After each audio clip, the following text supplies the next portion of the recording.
GST council में GST लागू होने पर राज्य को होने वाले नुकसान की भरपाई के फॉर्मूले पर सहमति बन गई है। इसके तहत राजस्व का आकलन करने के लिए बेस ईयर 2015-16 होगा और पहले 5 साल में हर राज्य की विकास दर को 14% की दर के आधार पर तय किया जाएगा। इस बैठक में जीएसटी टैक्स के लिए 4 स्लैब 6, 12, 18 और 26% की दर पर तय करने का प्रस्ताव भी रखा गया। इसमें खाने पीने की चीजों को टैक्स के दायरे से बाहर रखने के साथ ही आम इस्तेमाल के 50% सामानों पर टैक्स से छूट देने या कम स्लैब में रखने का प्रस्ताव भी रखा गया, ताकि जीएसटी लागू होने के बाद महंगाई ना बढ़े। काउंसिल की बैठक आज भी होगी। हिंदुत्व को जीवन शैली बताने के 2 दशक पुराने फैसले पर पुनर्विचार को लेकर सुप्रीम कोर्ट में आज फिर सुनवाई होगी। ये सुनवाई चुनावी फायदे के लिए धर्म के दुरुपयोग को लेकर आखिरी फैसला देने के मद्देनजर की जा रही है। मंगलवार की सुनवाई में चीफ जस्टिस टी.एस. ठाकुर की अगुवाई में 7 जजों की बेंच ने इस मामले में अटॉर्नी जनरल की सलाह लेने की मांग ठुकरा दी। मंगलवार को हुई सुनवाई में अदालत में सवाल खड़ा हुआ कि किसी पुजारी या मौलवी का ईश्वर या धर्म के नाम पर किसी उम्मीदवार का समर्थन करना जन प्रतिनिधित्व कानून 1951 के तहत गलत आचरण माना जाए। सरकार ने कहा है कि एलओसी के पार कार्रवाई पहले भी हुई है, लेकिन सीमित दायरे में। विदेश मामलों की स्थायी समिति की बैठक में विदेश सचिव एस जयशंकर ने खुलासा किया।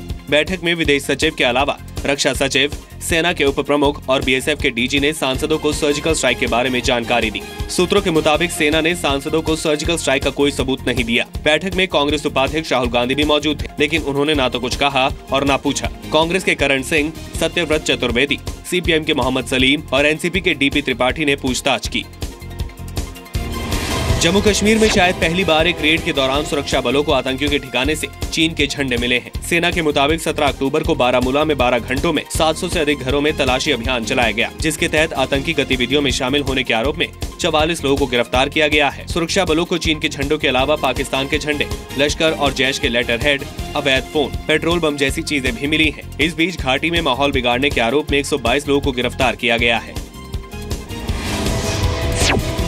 आतंकी संगठन हिजबुल मुजाहिदीन का नया वीडियो सामने आया है, जिसमें हिजबुल के कमांडर जाकिर मूसा ने जवानों से हथियार छीनने की वारदातों को समर्थन किया है। जाकिर मूसा ने कश्मीरी पंडितों से भी कश्मीर में वापस आने की अपील की है और कहा कि उनकी सुरक्षा की जिम्मेदारी हम लेंगे। हिजबुल का ये वीडियो सोशल मीडिया पर वायरल हुआ है, लेकिन ये कब का है ये साफ नहीं है। जाकिर मूसा को बुरहान वानी की मौत के बाद हिजबुल का नया कमांडर बनाया गया है।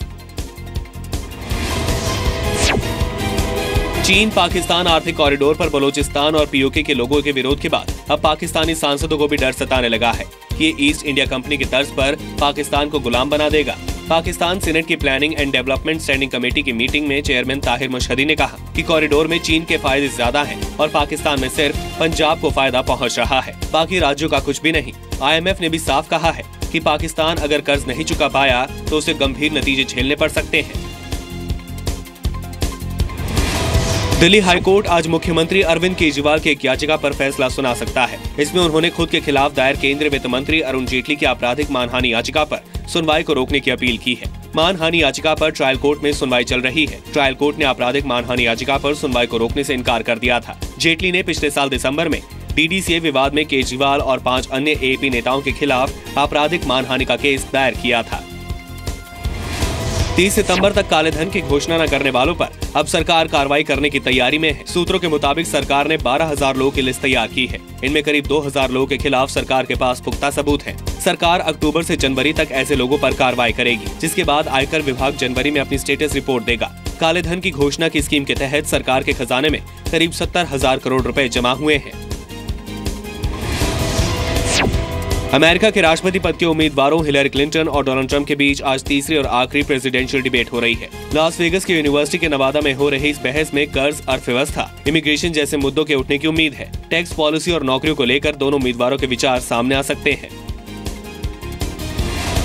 भारतीय मूल के अमेरिकी होटल कारोबारी विक्रम चटवाल को 2 कुत्तों को आग से जलाने के आरोप में गिरफ्तार किया गया है। न्यूयॉर्क पुलिस ने उन पर जानवर पर टॉर्चर करने समेत कई मामलों में केस दर्ज किया है। 7 अक्टूबर को एक महिला से विवाद के बाद चटवाल पर उसके 2 कुत्तों पर जुल्म करने का आरोप है।